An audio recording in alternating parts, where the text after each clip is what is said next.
올해 최고의 컨스트럭터를 두고 펼쳐진 최후의 결투가 드디어 막을 내렸습니다. 먼저 1년 동안 치열하게 달려온 모든 팀과 선수들에게 고생했다는 의미의 말을 전합니다. 가을에 접어들고부터는 사실상 파파야와 티포시 간의 대결 구도로 접어들었는데 여러 변수 끝에 최종전에 온 것이니만큼 양팀 모두 후회 없었을 거라고 생각합니다. 본론으로 들어가기에 앞서 직전 카타르 그랑프리가 시작하기 전에는 맥라렌의 우세가 점쳐졌지만 페라리의 우위로 마무리된 반면에 이번 그랑프리는 페라리가 맥라렌보다 우위를 가져갈 수 있을 거라 예상했습니다.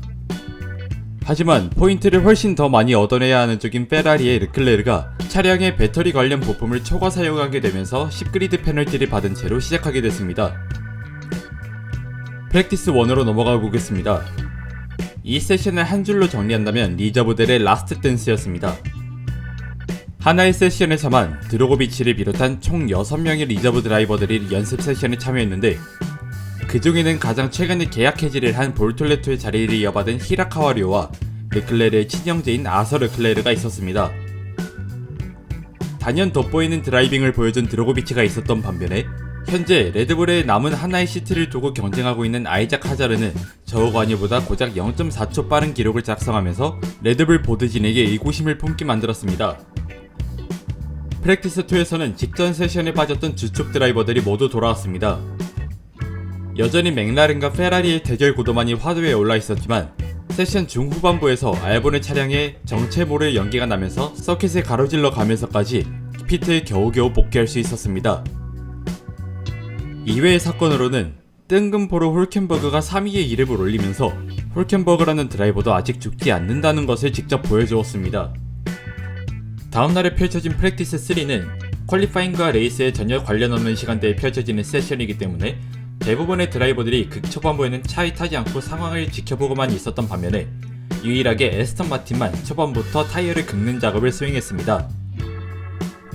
이후에는 모든 드라이버들이 트랙에서 본인의 컨디션을 확인하기 위한 주행을 펼쳤는데 4강팀을 제외한 팀 중에서는 하스가 아부다비 서킷에서 유독 강한 모습을 보여주면서 퀄리파잉으로 넘어가게 됐습니다. 퀄리파잉 리뷰 시작하겠습니다. 아부다비도 카타르처럼 기록 삭제가 자주 일어나는 서킷이니만큼 난장판을 예상은 하고 있었지만 세션 시작 후 첫 번째 플라잉 랩을 돌던 상당한 수의 선수들의 기록이 삭제가 되었습니다. 그러던 중 삭제가 됐던 페레즈의 기록은 논란의 장면을 다시 한번 보여주면서 기록이 복구됐고 Q1 탈락자는 알본, 저우관유, 해밀턴, 콜라핀토, 두안입니다. Q2에서는 충격적인 상황이 발생했었습니다. 먼저 1000렙부터 23초의 벽을 허문 베르스타펜과 그 뒤를 바짝 따라붙은 맥라렌의 모습이 눈에 띄었고 1초 차이가 나지 않는데도 불구하고 르클레르는 탈락권에서 허덕이는 모습을 보여주었습니다. 또한 AI 역시 츠노다의 기록도 위험하다고 할 만큼 경쟁이 치열하기도 했는데 르클레르가 1위의 기록을 작성했음에도 불구하고 트랙 아웃으로 인한 기록 삭제를 당하면서 퀄리파잉 최종 결과는 14위로 마무리하게 됐고 여기에 10그리드 페널티까지 더해지면서 사실상 그리드 최후미에서 출발하게 됐습니다. 그리고 상위권에는 홀켄버거와 가슬리가 최상위권의 드라이버들 사이에 당당하게 이름을 올렸고 보타스 역시 최근 좋은 모습을 반증하는 듯한 모습을 이 세션에서 보여주었습니다.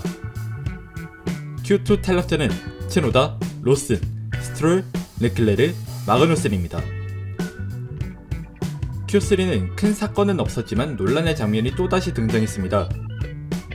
첫 번째 플라잉 랩에서 피아스트리의 기록이 삭제되면서 시청자들로 하여금 의문을 품게 만들었는데 이는 앞선 페레즈의 장면과 매우 유사했기 때문에 피아스트리 역시 기록이 복구되면서 한 경기에 평생 봐도 보기 힘든 장면을 두 번이나 보게 됐습니다.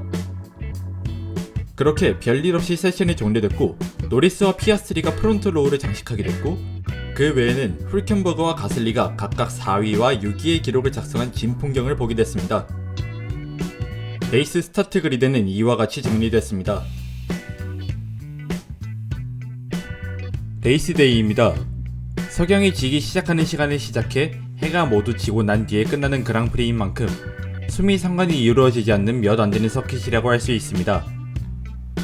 그리고 윌리엄스의 두 드라이버가 모두 페널티를 받으면서 20그리드 스타트만은 피하게 된 르클레르지만 여전히 챔피언십 경쟁이 힘들 것이라는 의견이 지배적이었습니다. 하지만 레이스 시작과 동시에 막스와 피아스트리의 사고가 발생했고 그 사이로 르클레르가 피해 나가면서 1000렙부터 아주 많은 순위 상승을 이뤄내면서 경쟁의 불씨를 지피기 시작했습니다. 그리고 곧바로 페레즈도 사고로 스핀하게 되면서 상황이 여러모로 복잡해졌고, 페레즈는 레이스 시작과 거의 동시에 리타이어하면서 시즌 최종전을 마무리 지었습니다. 그리고 레이스의 20%가 진행됐을 때는 르클레르가 19그리드에서 6위까지 올라오면서 우승 가능성을 조금씩 높이고는 있었으나, 이론상 노리스가 2위를 한다는 가정하에 1위와 3위를 차지해야만 우승할 수 있었던 페라리였기 때문에 두 드라이버 각각의 역할이 아주 중요했던 순간이었습니다. 또한 유일하게 하드 타이어로 스타트했던 해밀턴은 미디움 타이어 사이에서 고전을 면치 못했습니다. 이후 20랩을 돌고 난 후의 상황인데, 타이어 그레이닝 현상이 심했던 드라이버들은 이 이전부터 피트인을 했고, 원스톱을 노리던 드라이버들이 하나둘씩 피트인하기 시작한 시점이 이때였습니다. 그리고 로슨의 피트스탑 장면에서 조금은 위험한 상황이 발생했었습니다. 주행 중에 빠지지 않은 게 다행일 정도로 타이어 결합 과정에서 약간의 실수가 있었는데, 언세이프 릴리즈로 페널티를 받을 수 있었으나 곧바로 피트인하면서 사건이 종결됐습니다. 레이스 절반이 지났을 때 훌켄버그와 보타스의 충돌 사고가 있었고, 보타스는 조향이 불가능할 정도로 차량이 파손되어 결국 조금 이르게 시즌을 마감 지었습니다. 40렙이 넘었을 때는 르클레르가 3위까지 순위를 끌어올리며 최악의 조건 속에서 최고의 결과를 내고 있었고, 해밀턴은 미디움 타이어로 바꾼 뒤 본인의 마지막 열정을 불태우기 시작했습니다. 그러던 중 포인트권 아래에서 마음이 급해진 피아스트리가 츠노다를 역전하기 위해 바짝 붙었는데, 더티 에어의 영향으로 크게 흔들리는 모습이 있었고, 만약 바로 잡지 못했다면 세이프티카를 불러올 수도 있었던 아찔한 장면이 있었습니다. 그렇게 10렙을 남기고는 피아스트리는 포인트까지 한 계단을 남겨두고 있었고, 노리스와 사인츠의 격차는 6초 정도를 유지 중이었습니다. 그리고 유일하게 소프트를 끼우고 있는 마그누슨에게 보라색 시계가 쥐어져 있었고, 또 유일하게 미디움을 끼우고 있는 해밀턴은 어느샌가 5위에서 러셀이 9초 차이로 따라붙었습니다. 계속해서 러셀과 랩당 1초 정도의 격차를 줄이고 있는 해밀턴이었던 만큼 마지막 랩에서 깔끔한 팀 배틀을 펼쳐도 좋다는 팀 라디오를 들을 수 있었습니다.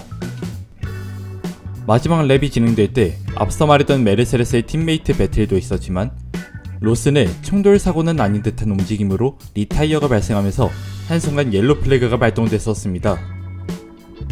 그리고 끝내 미디움 타이어의 해밀턴이 하드 타이어의 러셀을 추월하면서 메르세데스에서의 마지막이 될 수도 있는 순간을 아름답게 마무리 지었고, 노리스는 처음부터 끝까지 1위를 수성하면서 팀의 우승을 이루어내는데 1등 공신이 되는데 성공했습니다. 반면에 르클레르는 19그리드에서 스타트해 3위까지 올라왔지만 21포인트 격차를 좁히는 데는 역부족이었고, 경기 후반부에 사인츠의 타이어에 펑처가 발생했던 것으로 추정되는 팀 라디오도 있었기 때문에 페라리 입장에서는 아쉬운 하루가 되었습니다. 간단하게 후술하자면 26년 만에 컨스트럭터 챔피언 자리에 오른 맥라렌이 있었고, 고작 14포인트 차이로 챔피언십 준우승을 하게 된 페라리가 있었습니다. 그리고 F2로 넘어가서 볼톨레토가 아부다비에서 하즈레와 큰 차이를 보여주면서 포뮬러2 로열 로더의 자리에 올라갔고, 내년 시즌 F1 시트가 확보된 드라이버이니만큼 내년 자우버에서의 성장을 기대할 수밖에 없도록 만들었습니다. 그리고 가슬리가 후반부에 본인의 저력을 보여주면서 브라질 그랑프리에서의 팀 더블 포디움부터 시작된 스노우볼이 최종전인 아부다비까지 흘러 6위 후보였던 하스를 7위로 밀어내고 당당히 컨스트럭터 6위를 차지했습니다. 이외의 자잘한 내용들은 시즌 결산 방송에서 자세하게 푸는 방향으로 하고 있으니 조금만 기다려주시면 감사하겠습니다. 이렇게 시즌 최종전까지 막을 내렸습니다. 해밀턴은 12년 동안 몸담은 메르세데스를 떠나는 기념으로 도넛 세레머니를 펼쳐보였고, 본인을 6번이나 월드 챔피언에 오르게 해준 메르세데스 머신과 진한 교감을 나누면서 내년 시즌 페라리로 떠나게 됐습니다. 21세기에 들어오고 난 후에 첫 컨스트럭터 타이틀을 가져온 맥라렌의 소장 잭 브라운의 포디움 세레머니와 함께 영상 마무리 짓겠습니다. 올해 남은 한 달 무탈이 보내시고 내년 개막전인 호주 그랑프리 프리뷰로 다시 돌아오도록 하겠습니다. 지금까지 크레이지 포뮬러였습니다.